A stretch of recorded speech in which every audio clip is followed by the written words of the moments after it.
Hello বন্ধুরা, আসসালামু আলাইকুম। ওতে রান্নার চ্যানেলে নতুন আরেকটি ভিডিওতে সবাইকে স্বাগত। আজকের রেসিপিতে শেয়ার করছি পাটিসাপটা পিঠা। পাটিসাপটা পিঠা রেসিপি তৈরি করার জন্য প্রথমে পুর তৈরি করে নেব। এর জন্য চুলায় একটা পাতিল বসিয়ে তাতে 1 লিটার দুধে একটা বলক তুলে নিয়েছি। এখন দুধের মধ্যে হাফ কাপ পরিমাণ চালের গুঁড়া দিয়ে দিচ্ছি। এখন আস্তে আস্তে চালের গুঁড়া ঢালতে থাকবো। হ্যান্ড উইচ বা খুন্তির সাহায্যে এভাবে মেশাতে থাকবো যাতে নিচে দলা পাকিয়ে না যায়। এখন এভাবে অনবরত নেড়ে চেড়ে কিছুক্ষণ রান্না করার পর চালের গুঁড়াটা যখন এরকম ঘন হয়ে আসবে, সেই পর্যায়ে এসে দিয়ে দিচ্ছি এখানে স্বাদ অনুযায়ী চিনি, প্রায় হাফ কাপের মতো, আর সামান্য একটু দিয়ে দিচ্ছি লবণ। আবার অনবরত নেড়ে চেড়ে পুরটাকে রান্না করে নিচ্ছি আর একটু ঘন হয়ে আসা পর্যন্ত। ঘন হয়ে আসলে দিয়ে দিচ্ছি এখানে 1 চামচ পরিমাণ ঘি।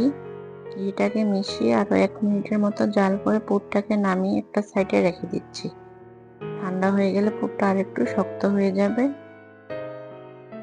এখন পিঠার ব্যাটার তৈরি করার জন্য প্রথমে মিক্সিং বলে নিয়ে নিচ্ছি 2 কাপ চালের গুঁড়া, 1 কাপ ময়দা, হাফ কাপ চিনি, স্বাদ অনুযায়ী লবণ।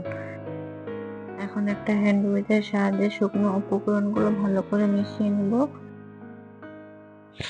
এখন অল্প অল্প পানি দিয়ে ব্যাটারটাকে তৈরি করে নেব। আর ব্যাটার তৈরি করার জন্য এখানে আমি নর্মাল টেপের পানি ব্যবহার করি। ব্যাটার তৈরি করার জন্য এখানে আমার 2 কাপের মতো পানি লেগেছে। আপনাদের কম বেশি লাগতে পারে। না খুব বেশি ঘন, না খুব বেশি পাতলা, ঠিক এরকম একটা ব্যাটার তৈরি করতে হবে। একটা চামচের সাহায্যে দেখিয়ে দিচ্ছি।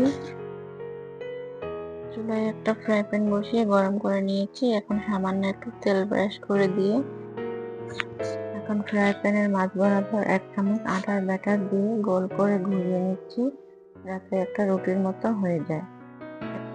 এখন এইভাবে 30 সেকেন্ডের মতো রেখে দিচ্ছি। চাইলে এখানে ঢেকে দেওয়া যাবে, আবার ঢাকনা ছাড়াও রান্না করা যাবে। উপরের অংশটা ভালো করে হয়ে গেলে এক সাইড থেকে পুর দিয়ে দিচ্ছি। এখন একটা খুন্তি বা স্প্যাচুলার সাহায্যে যে সাইডে পুর দিয়েছিলাম সেই সাইড থেকে চেপে চেপে একটা রোল তৈরি করে নিচ্ছি।